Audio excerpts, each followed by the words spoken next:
Every time I was asked to audition, my manager or my agent would be excited. We have an audition at the Comedy Store at the Improv in LA. You got to fly out. They're auditioning for TV sitcoms. They're auditioning for parts in movies. They're auditioning for commercials. And every time they said, you got to be there, I got really nervous to the point where I was scared and I made an excuse. I would say, well, I can't because I was booked solid. I'm booked in Omaha, Nebraska at the Funny Bone Comedy Club. And they're going, cancel it. We'll get someone else to take your place. You have to do this. This is why you're doing what you're doing. And I kept saying no until finally they started getting really angry at me, my team. And they had every right to. And then all of a sudden I started noticing, see, when you're auditioning for the industry people, that whole audience is nothing but industry people. Okay. So they represented my mind authorities. They can tell me I'm not good enough. They could tell me that. And I didn't want to hear that. Those old negative labels were coming back again. And you were already having success. Yeah. But in my mind, I was kidding myself. It was better for me to be a big fish in a small pond than a minnow in the ocean. Mm-hmm.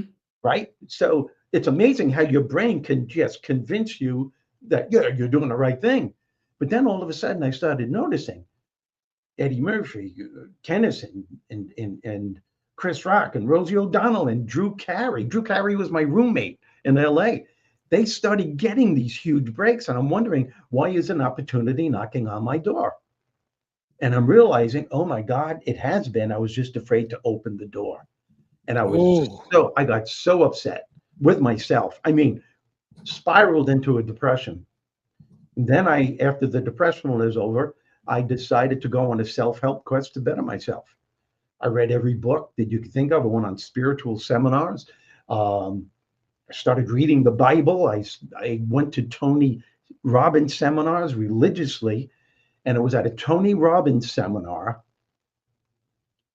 where I'm looking at him. It was in LA, and there's thousands of people in the audience. And I'm going, he's got the world in the palm of his hand. Look at him. And I took a pen and I didn't realize it. I'm writing on the pen, I can do this. All right. And all of a sudden I wrote, I should do this. 15 minutes later, I said, damn it, I'm going to do this. I still have that piece of paper. Do you really? Wow. Yeah.